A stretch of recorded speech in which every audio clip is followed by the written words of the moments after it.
Sa harap ng kamera tumatak sa marami ang husay sa pag-arte ni Jacqueline Jose, pero sa likod, lalong tumatak sa mga kakilala ang kanyang pagmamahal at pagmamalasakit, kaya may kurot sa puso ang buhos ng pagpupugay sa ika-4 na araw ng burol ng internationally awarded actress. Kaya naman patuloy ang pagdating sa burol at pagbuhos ng pakikiramay para sa yumaong batikang aktres na si Jacqueline Jose. Dumalo kanina sa burol sila star for all season Vilma Santos Recto, Tirso Cruz III, Lito Pimentel Bats Anson Roa, Maricel Soriano at Max Collins, Robin Padilla, Bembol Rocco, Nadia Montenegro, John Arcilla. Para sa kanila regalo ng may kapal si Jacqueline sa industriya ng telebisyon at pelikulang Pilipino, kaya malaking kawalan ang kanyang pagpanaw. Nagpasalamat naman si Andy sa lahat ng nagpapaabot ng pagmamahal sa kanilang pamilya.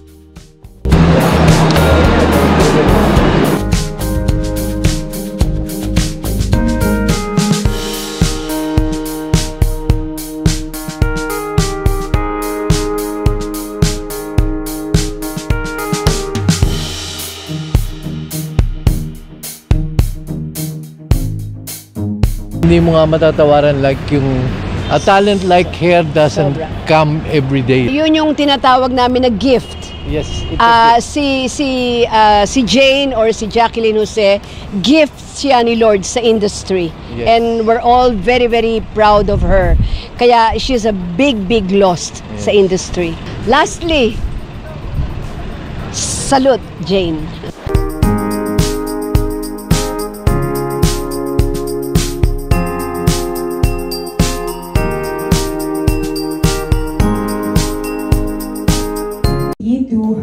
Thank you all in behalf of Nanay's family. Maraming salamat po sa PPL. Maraming salamat Perry and Kuya Ate Babs. Ate Abs. Dramedy ang gusto ni Miss Jacqueline Jose. Maraming salamat po sa pagpunta. Obviously, I'm not surprised, but every day it really warms my heart and it has really helping me cope so much better to see how many people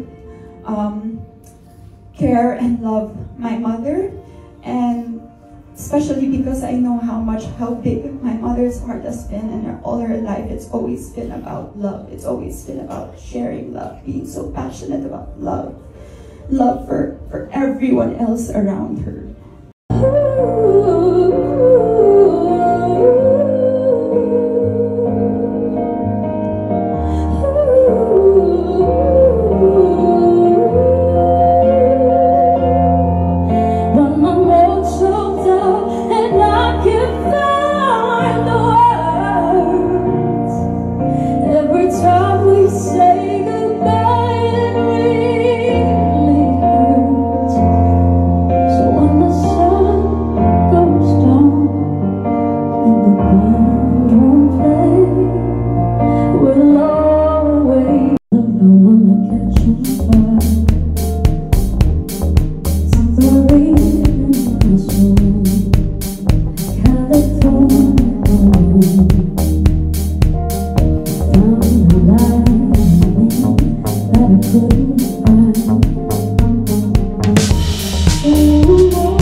Lagi siya naalala pag Christmas party namin sa People Entertainment. Kasabay ko siya sa inuman. Kasi kahit na bagong-bago pa lang ako sa industry, si Miss Jacqueline Jose never niyang ipinaramdam sa mga bago na bago ka, kami yung matatagal dito. So, she's always very welcoming to everybody. Tapos, grabe siya magbigay ng words of encouragement sa amin na, oh, ganito lang, gawin niyo to. Kailangan niyong bumati sa mga matatanda kasi natatandaan namin lahat yun, gano'n. Favorite ko talaga kasi parang Pag tingnan mo, di ba, siya yung kauna-unahang Cannes Best Actress winner ng Pilipinas. Pero pagkasama mo siya at kahalubilo mo siya, sobrang hindi mo mafe-feel yung bagay na yun. Ang mararamdaman mo, kahit hindi kayo magkadugo, magkasama lang kayo sa mga ganap.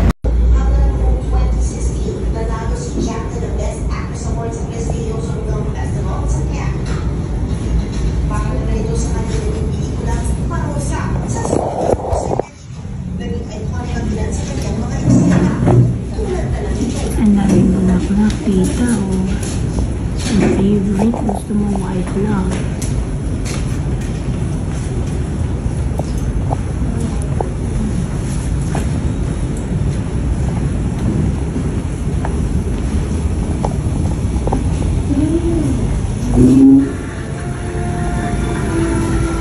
Si Jack na nagkauna-unahang guro at Southeast Asia na nakakuha na naturang pagkilala sa nasabing film test.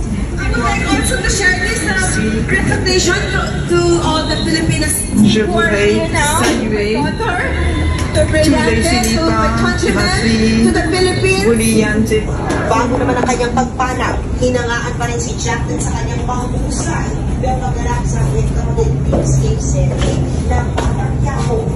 Sa pagpanaw, nagdulog sa ang buong industriya ng showbiz sa bansa sa paglisa ng isa sa mga tinagurian ng haligi ng industriya. Tignan mo, tita, ang mga nagmamahal sa'yo. Apakadami mong bulaklak. Oh, hanggang dito. Diba? Hanggang dulo, tita, oh. Tita, ABS-CBN. Oh. Tita, hanggang dulo. Pakak na pakak dyan, oh. Oh. Taray, tita. Aside from sa loob, ganyan kadami yung flowers mo. Diba? Bongga. Diba? Hindi kasha. Pwede sa loob. Ganito. Ganito.